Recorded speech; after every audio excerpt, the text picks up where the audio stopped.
الحمد لله وكفى وسلام على عباده الذين اصطفى أما بعد أعوذ بالله من الشيطان الرجيم بسم الله الرحمن الرحيم إنما يأمر مساجد الله من آمن بالله واليوم الآخر وقال النبي صلى الله عليه وسلم سبعة يزلهم الله في ظله يوم لا ظل إلا ظله الإمام العادل وشاب نشأ في عبادة ربه ورجل قلبه معلق في المساجد ورجلان تحابا في الله اجتمعا عليه وتفرقا عليه إلى آخر الحديث صدق الله العلي العظيم وصدق رسوله النبي الكريم رب اشرح لي صدري ويسر لي أمري واحلل عقدة من لساني يفقهوا قولي۔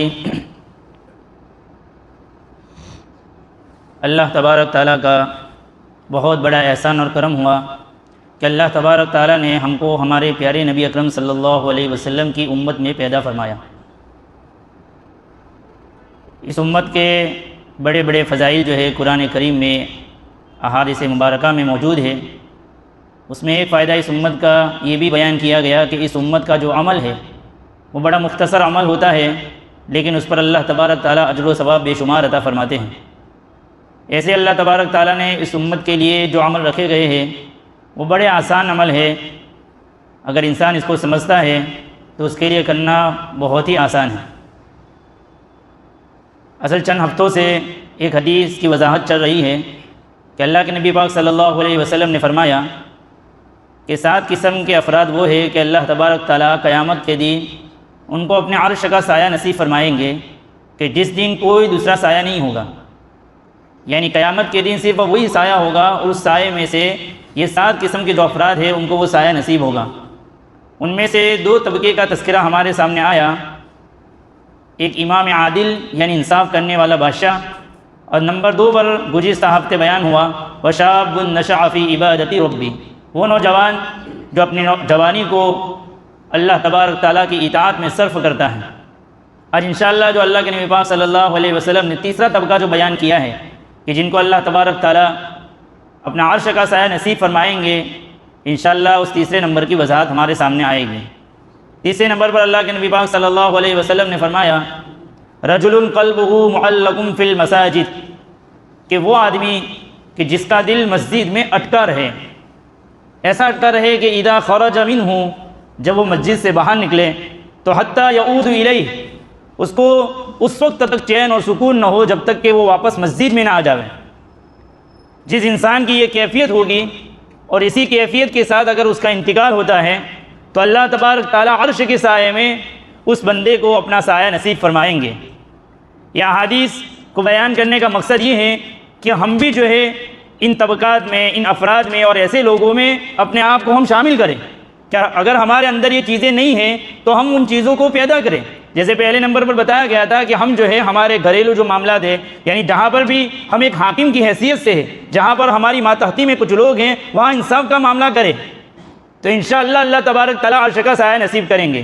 دوسرے نمبر پر جوان ہیں تو جوانی کو اللہ کے راستے میں لگاوے، اللہ کی اطاعت اور بندگی میں لگاوے تو اللہ تبارک تعالیٰ عرش کا سایہ نصیب فرمائیں گے۔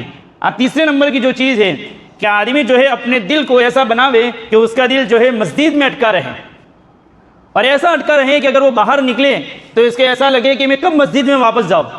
ایک نماز کے بعد دوسری نماز کے انتظار میں اس کا دل لگا ہوا ہوں کہ ابھی فجر کی نماز میں پڑھ کر آیا ہوں، تھوڑے ہی وقفے کے بعد ظہر کی نماز کا وقت ہوگا، تو اس کو یہی فکر ہو، اگر باہر بھی نکلا ہو تو اس کو یہی فکر ہو کہ میں ظہر کی نماز مسجد میں جماعت کے ساتھ کیسے پڑھوں گا۔ اگر اس قسم کی کیفیت دل میں پیدا ہوتی ہے اور ایسی حالت میں اگر اس کا انتقال ہوتا ہے تو اللہ تبارک تعالیٰ اس کو اس انعام سے نوازیں گے جو حدیث میں بیان کیا کہ عرش کے سائے میں اس کو اپنا سایہ نصیب کریں گے۔ یہ تو قیامت کے دین کا منظر ہے۔ اب جس کو قیامت کے دین یعنی حساب کتاب کے دین عرش کا سایہ جس کو نصیب ہو جائے گا، اس کے آگے کے تمام مراحل اللہ تبارک تعالیٰ آسان فرما دیں گے۔ اس لیے یہ مسجد جو ہے وہ اللہ کے گھر ہے، اس کے متعلق ہمیں جاننا ضروری ہے۔ بہت چیزیں تو ہم جان رہے ہیں، لیکن یہ باتیں بار بار اس لیے بیان کی جاتی ہیں کہ ہمارا عمل ایسا ہے جیسا ہم جانتے ہی نہیں ہیں۔ اس لیے یہ بار بار بات بیان کرنے کا مقصد یہ ہوتا ہے کہ یاد دہانی ہو جاوے، وہ فضیلتیں ہمارے سامنے آ جاویں تاکہ ان چیزوں پر عمل کرنا ہمارے لیے آسان ہو جاوے۔ اب یہ مسجد جو ہے اللہ تبارک تعالیٰ کے مکان ہے، اللہ تبارک تعالیٰ کے گھر ہیں۔ حدیثوں میں بیان کیا ہے۔ اب گھر ہونے کا مطلب ہی نہیں ہے کہ اللہ تبارک تعالیٰ اس میں رہتا ہے، اس لیے کہ اللہ تبارک تعالیٰ تو جسم سے پاک ہے۔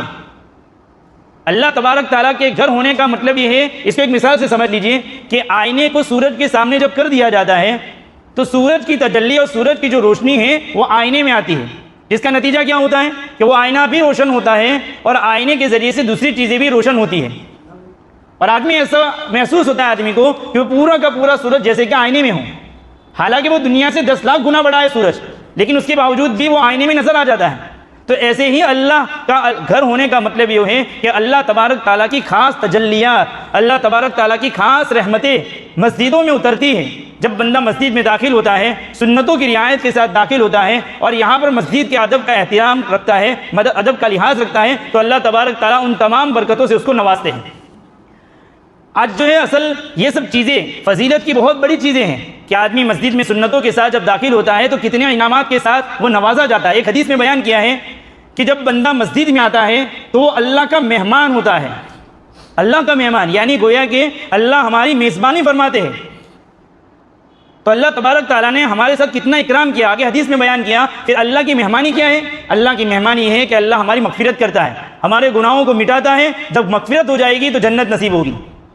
اور اسی حدیث میں آگے بیان کیا وَتُحْفَتُهُ، اور اللہ کا تحفہ اکرام اور اعزاز ہے کہ اللہ تبارک تعالیٰ اس کو عزتوں سے نوازتا ہے، آخرت کے لیے مغفرت اور دنیا کے لیے عزت، یعنی دنیا کے سامنے اللہ تبارک تعالیٰ اس کو باعزت پیش کرتے ہیں جب بندہ مسجد سے تعلق رکھتا ہے۔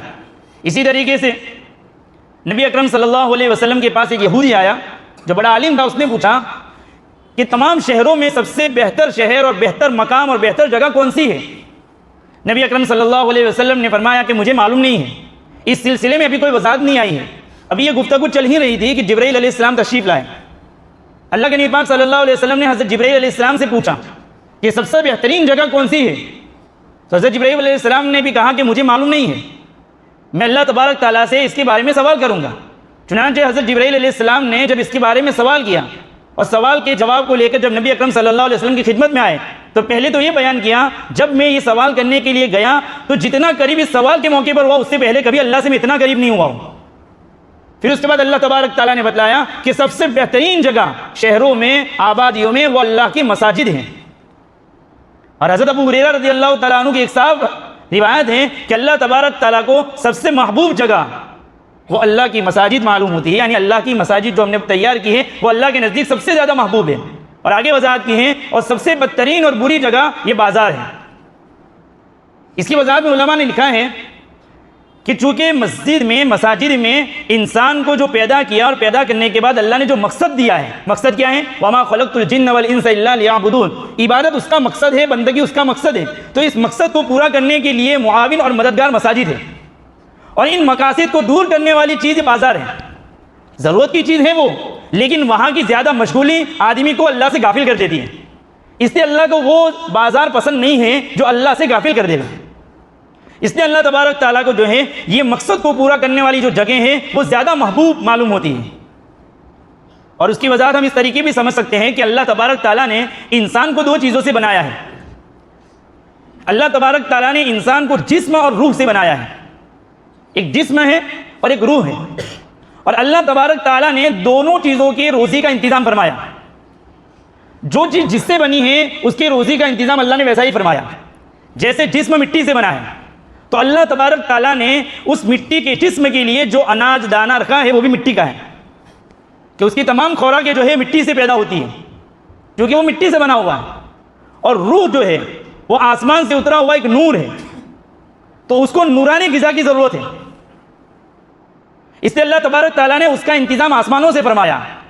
اور وہ کیسے؟ وحی کے ذریعے سے کہ نبی اکرم صلی اللہ علیہ وسلم پر پورا قرآن کریم اترا۔ یہ ہماری روحانی غذا ہے کہ جب تک آدمی اس کو کھائے گا اشاش بشاش رہے گا، کہ قرآن کریم کی تلاوت کرے گا، نمازوں کی پابندی کرے گا، روزے حج کی پابندی کرے گا، تو اس کو وہ روحانی غذائیت ملتی رہے گی۔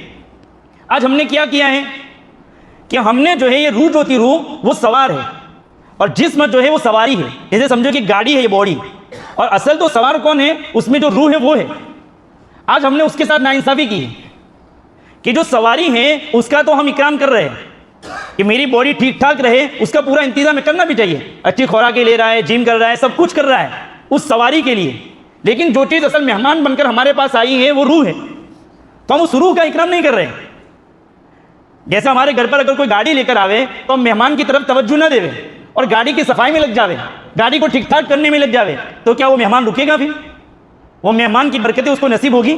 نہیں ہوگی۔ یہی معاملہ ہم نے ہمارے روح کے ساتھ کر رکھا ہے کہ اللہ تبارک تعالیٰ نے اس روح کو تازگی بخشنے کے لیے مختصر اعمال رکھے کہ آدمی مسجد کے لیے جب نماز کے لیے مسجد کی طرف روانہ ہوتا ہے تو اس کے ہر قدم پر اس کے گناہ معاف ہوتے ہیں، اللہ تبارک تعالیٰ اس کے درجات کو بلند فرماتے ہیں۔ یہ مسجد کی فضیلت میں ہے۔ اسی لیے نبی اکرم صلی اللہ علیہ وسلم جب مسجد تشریف لاتے ہیں تو چھوٹے چھوٹے قدم رکھتے ہیں تاکہ اتنے قدم زیادہ ہوں اور اتنے درجات بلند ہوں۔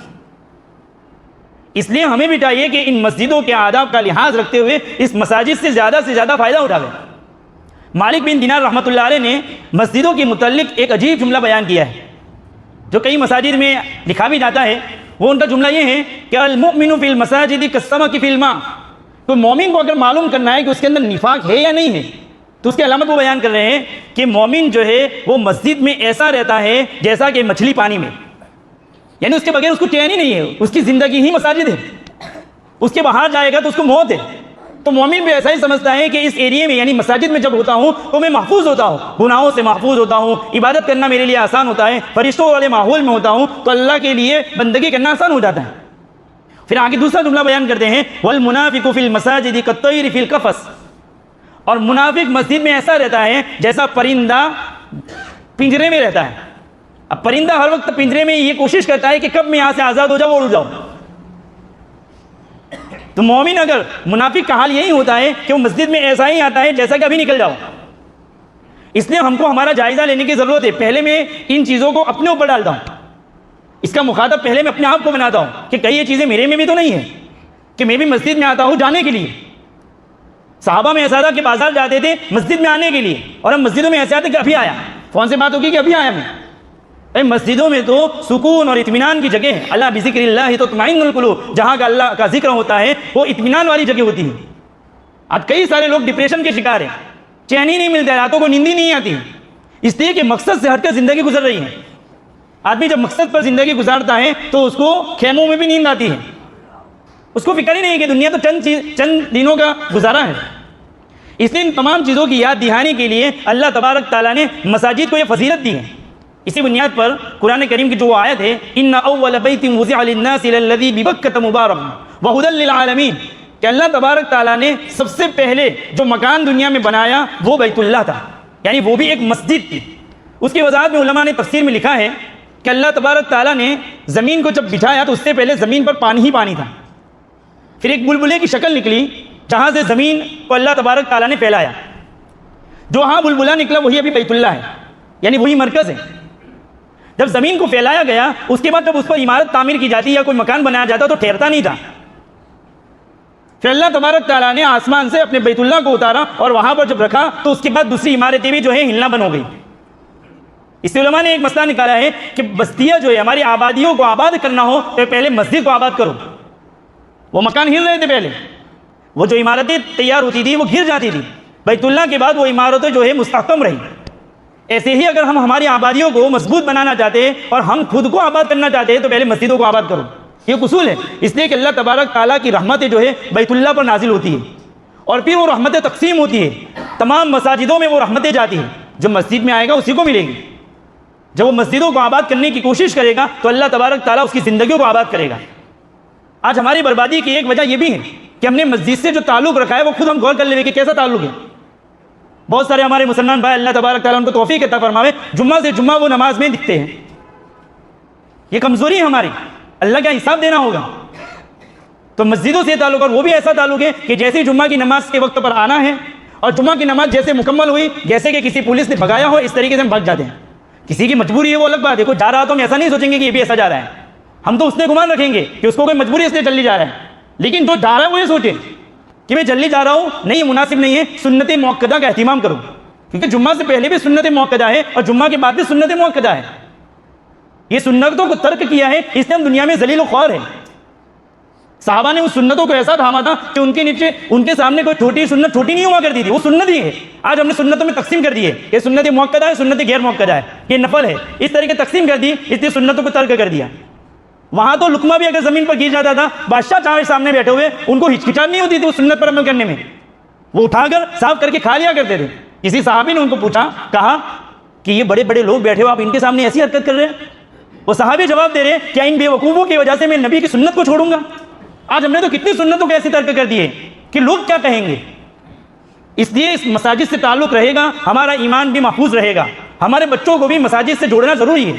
اور وہ فاروق اعظم جو 22 لاکھ مربع میل پر جس کی حکومت تھی، جب وہ مسجدوں میں تشریف لائے تو مسجدوں سے ایسی محبت تھی ان لوگوں کو کہ جمعہ کے دن، ایک حدیث میں بیان کیا ہے کہ جمعہ کے دن وہ قباء مسجد میں پہنچے، اپنے غلام کو کہا کہ کھجور کی ٹہنی لاؤ، اور کھجور کی ٹہنی لے کر اس وقت جبکہ پوری آدھی دنیا پر ان کی حکومت ہے، ایسے موقع پر کہہ رہے لاؤ میں مسجد کی صفائی کر لوں، یہ اللہ کا گھر ہے، اس مسجد کی ٹہنی سے مسجد کی صفائی ہو رہی ہے، ان کو کوئی شرم محسوس نہیں ہو رہی ہے۔ آج چونکہ مسجدوں سے تعلق چھوڑ رہے ہیں، اس لیے صفائی کرنے والے کو بھی ہم جو ہے کمتر سمجھ رہے ہیں، حالانکہ صفائی کا عمل تو بڑا معزز عمل ہے، اس کی ایک ایک نیکی کا ثواب کیا ہے وہ حدیثوں کو جو پڑھتے تب معلوم ہوتا ہے کہ اللہ اپنے محبوب بندوں کو ایسی خدمت عطا کرتا ہے۔ اس لیے مسجدوں سے تعلق رکھنا بہت ضروری ہے۔ نبی اکرم دیکھو، یہ تو اللہ تبارک تعالیٰ نے پہلی مسجد دنیا میں بنائی جس کی وضاحت میں نے بیان کی۔ اب نبی اکرم صلی اللہ علیہ وسلم جب مکہ سے ہجرت کر کے مدینہ جا رہے ہیں تو راستے میں پہلے قباء میں ٹھہرے ہیں۔ قباء میں جب پہنچے ہیں تو سب سے پہلی فکر نبی اکرم صلی اللہ علیہ وسلم کی یہ تھی کہ مسجد بنائی جا رہی ہے، تو پہلی قباء میں مسجد بنائی گئی جس کا تذکرہ 11ویں پارے میں ہے، لمسجد اسست علی التقوی، کہ جو تقوی کی بنیاد جس پر رکھی گئی۔ تو پہلے مسجد قباء جو تیار ہوئی ہے، نبی اکرم صلی اللہ علیہ وسلم وہاں قباء میں پہنچے، پہلی مسجد تیار کی۔ تو مسلمان تو یہ ہوتا ہے کہ جہاں کہیں پر بھی جاوے پہلے مسجد کی فکر کرتا ہے، مسجد کی اگر بنانے کی فکر نہ کر سکے تو کم سے کم جہاں رہنے جا رہا ہے وہاں پہلے معلوم کرے کہ مسجد ہے کہ نہیں ہے۔ آج بہت سارے لوگوں کی شکایت ہے کہ مولانا ہم جا رہے تھے وہاں مسجد ہی نہیں ہے، ان سے ہماری شکایت ہوتی ہے کہ بھائی پہلے یہی سوچنا چاہیے تھا کہ وہاں قریب میں مسجد ہے کہ نہیں ہے، اس لیے کہ ہم عبادت جو نماز ہے اس کو تو کیسے مکمل کرے گا، گھر میں پڑھ لینے سے وہ ثواب تھوڑی ہے۔ مسجد میں جو قدم اٹھا کر مسجد میں تشریف لاتا ہے، جماعت کے ساتھ نماز پڑھتا ہے، 27 گنا زیادہ اس کو ثواب ملتا ہے۔ امام ابو یوسف اور امام محمد کے ایک شاگرد گزرے ہیں، محمد بن سماعہ رحمۃ اللہ علیہ، جو بڑے قاضی رہے، ان کی بڑی عمر رہی ہے، کبھی بھی ان کی جماعت کی نماز تکبیر اولیٰ کے ساتھ کبھی فوت نہیں ہوئی، مجبوری کی بنیاد پر ایک مرتبہ تکبیر اولیٰ کے ساتھ ان کی جماعت فوت ہو گئی۔ اب ان کو معلوم تھا کہ ایک جماعت کا ثواب 27 گنا ہے، تو انہوں نے یاد کیا، چونکہ ان کے اندر طلب تھی، انہوں نے کہا کہ میں یہ جو جماعت چھوٹی ہے اس جماعت کی نماز کو 27 مرتبہ پڑھوں گا۔ اب انہوں نے 27 مرتبہ جماعت کی نماز پڑھی، رات کو سوئے تو خواب آیا کہ ابن سماعہ آپ نے 27 مرتبہ جماعت کی نماز کی تلافی میں 27 مرتبہ آپ نے نماز تو پڑھ لی، لیکن اس آمین کا کیا ہوگا؟ کیف بتامین الملائکہ، ان فرشتوں کی آمین کا کیا؟ یہ اس حدیث کی وضاحت تھی کہ نبی اکرم صلی اللہ علیہ وسلم نے فرمایا جب امام وَلَضَّالِّينَ کہتا ہے تو اس وقت تم وَلَضَّالِّينَ جب امام کہے تو اس وقت تم آمین کہو، اس لیے کہ جب امام وَلَضَّالِّينَ کہتا ہے اور آمین کہتا ہے تو فرشتے بھی آمین کہتے ہیں۔ جب فرشتوں کی آمین اور ہماری آمین مل جاتی ہیں تو اللہ تبارک تعالیٰ مغفرت فرما دیتے ہیں۔ اس کا کیا؟ یہ سوال ہوا خواب میں، اس لیے ہم چھوٹے چھوٹے عذر پر جماعتوں کو چھوڑ دیتے ہیں، جماعت کہاں ہے، نمازوں کو چھوڑ دیتے ہیں۔ اگر کہا جاوے کہ یہاں پر اگر ایک چیز اس روڈ پر بیٹھ کر بیچی جائے گی تو 1 روپیہ ملے گا، لیکن سامنے والے روڈ پر چلے جاؤں گے تو 25 ملے گا، تو آدمی بھاگ کر جائے گا وہاں پر۔ اس لیے کہ جن چیزوں کو ہم زیادہ سن رہے ہیں، دنیا کے تذکرے ہماری مجلسوں میں اتنے ہو رہے ہیں کہ دنیا کے نفع نقصان ہمارے سامنے ہیں، لیکن آخرت کے تذکرے ہو نہیں رہے ہیں یا ہم سن نہیں پا رہے۔ اس لیے مسجدوں سے اپنا تعلق مضبوط کریں۔ مسجد میں صرف یہ نہیں کہ جمعہ کے دن آ گئے، بلکہ مسجدوں کی جو تعلیمات ہوتی ہے، صبح شام کی تعلیم رکھنے کا مقصد کیا ہوتا ہے کہ کم سے کم آدمی عصر کی نماز میں آیا ہے ایک حدیث سن کر جاوے، تاکہ اس کا ایمان تازہ رہے کہ میرے نبی نے یہ کہا۔ کچھ سن کر جائے گا تو نبی کی محبت دل میں آئے گی۔ یہ صبح شام کی تعلیم اسی بنیاد پر رکھی جاتی ہے۔ اسی طریقے سے درس تفسیر جو بھی شروع کیا گیا ہے، قرآن سے جڑے لوگ، یہ تمام چیزیں مسجدوں میں اس لیے کی جاتی ہے تاکہ مسجدیں آباد ہو، نہیں تو ایک نماز کے بعد اسی نماز کے درمیان میں پورا وقفہ ہے۔ اس لیے جو ہے مسجدوں سے اپنا تعلق مضبوط کرے، جتنا مسجدوں سے اپنا تعلق مضبوط ہوگا انشاءاللہ اللہ تبارک تعالیٰ بہترین نتائج ہمارے لیے مرتب ہوں گے۔ دیکھو آج مساجد، مکاتب، اسی طریقے سے ہمارے جو مقابر یعنی قبرستان ہیں، ان پر جو حالات آ رہے ہیں، اس حالات کی ایک وجہ ہم خود ہے کہ ہم نے ان تمام چیزوں پر ظلم کیا، کہ ان مساجد کا جیسا ادب کرنا چاہیے تھا، اس کا حق ادا کرنا چاہیے تھا، ہم نہیں کر رہے۔ وہ اذانوں کے بارے میں جو اذانیں بند کروائی کچھ علاقوں میں، کیا وجہ ہے؟ اس میں ہم اپنے آپ کو دیکھیں کہ جب اذانیں ہو رہی ہیں ہم ہماری مشغولیوں کو ذرا بھی آگے پیچھے نہیں کر پاتے، وہی باتیں جو چل رہی ہیں، پھر اللہ کی طرف سے یہ امتحان ہوتے ہیں، اذانوں پر بند کروا دی گئی۔ ہم مساجد کے ساتھ ایسا ہی رویہ کر رہے ہیں کہ مسجدوں کو آباد کرنا ہے، اس کی جگہ پر ہم اس کو برباد کر رہے ہیں۔ بھائی نمازوں میں دیکھا جاتا ہے ایک سب بڑی مشکل سے، کوئی مشکل نہیں ہے، آدمی کا دل پر لیتا ہے تو سب کام آسان ہے۔ دنیا دار اپنی دنیا کے لیے کتنی محنت کرتا ہے، ہم آخرت کے لیے نہیں کر پائیں گے۔ اس کے لیے جو ہے مسجدوں کو آباد کرنے کی ہم کوشش کریں۔ ہر ایک آدمی ٹھان لے میرے گھر میں 5 فرد ہے، 3 مرد ہے، وہ تینوں مردوں کی جماعت کے ساتھ نماز ہونی چاہیے۔ کوشش کرے جو گھر کا جو بڑا ہے یہ اس فکر کو لے لے۔ ہم جیسے دنیا کے سلسلے میں اپنے بیٹوں کا کیسے سوچتے ہیں کہ میرا بیٹے جب بڑا ہوگا تو وہ یہ کاروبار کرے گا، اس کی یہ جاب لگے، اچھے سے اچھے کیسے فکر کرتے ہیں، ایسے ہی آخرت کے بارے میں فکر کریں کہ میرے بچے جو ہے مسجد سے جڑ جائیں، پھر بے فکر ہو جاؤ۔ اگر وہ بچے مسجد سے جڑے رہتے ہیں تو اللہ ان کی ایمان کی حفاظت فرمائے گا۔ اور سب سے بڑی چیز جو اس حدیث میں بیان کی کہ اللہ کے نبی پاک صلی اللہ علیہ وسلم نے فرمایا وہ عرش کے سائے میں، جس وقت کوئی عرش کا سایہ نہیں ہوگا، اس مرد کو جس کا دل مسجد سے اٹکا رہتا ہوگا اللہ اس کو عرش کا سایہ نصیب فرمائیں گے۔ یہ کم فضیلت ہے۔ اس کے لیے ہم سب مل جل کر، یہ چند آدمیوں کا کام نہیں ہے مسجد کو آباد کرنا، سب مل جل کر ہر ایک ٹھان لے کہ میں بھی میرے نبی کا امتی ہوں اور میری ذمہ داری بھی ہے لوگوں کو بھلائی کا حکم دو، برائی سے روکوں۔ تو اولا میں کوشش کروں کہ آج کے بعد سے میری کوئی جماعت کے ساتھ نماز نہیں چھوٹے گی، تکبیر اولا کے ساتھ اہتمام کروں گا۔ ارادہ تو کریں، پھر اگر نہیں کر پاتے پھر اللہ سے دعائیں مانگے۔ ہم ارادہ کرتے ہی ڈرتے ہیں، ارادہ کرے کہ اللہ میں تکبیر اولا کے ساتھ پڑھوں گا۔ جن لوگوں نے اتنا اہتمام کیا، 70 سال کی زندگی گزری لیکن تکبیر اولا فوت نہیں، وہ بھی تو انسان تھے۔ وہ نبی اکرم صلی اللہ علیہ وسلم بیماری کی حالت ہے، چل نہیں پا رہے ہیں، 2 صحابی کو بلایا اور 2 صحابی کے سہارے مسجد میں تشریف لا رہے ہیں۔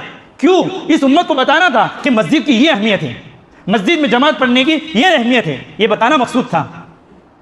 اللہ تبارک تعالیٰ جو ہے ہم سب کو صحیح معنوں میں مسجدوں سے رشتہ مضبوط کرنے کی توفیق عطا فرماوے اور مسجدوں کو صحیح معنوں میں آباد کرنے کی توفیق عطا فرماوے۔ آمین۔ وآخر دعوانا ان الحمد للہ رب العالمین۔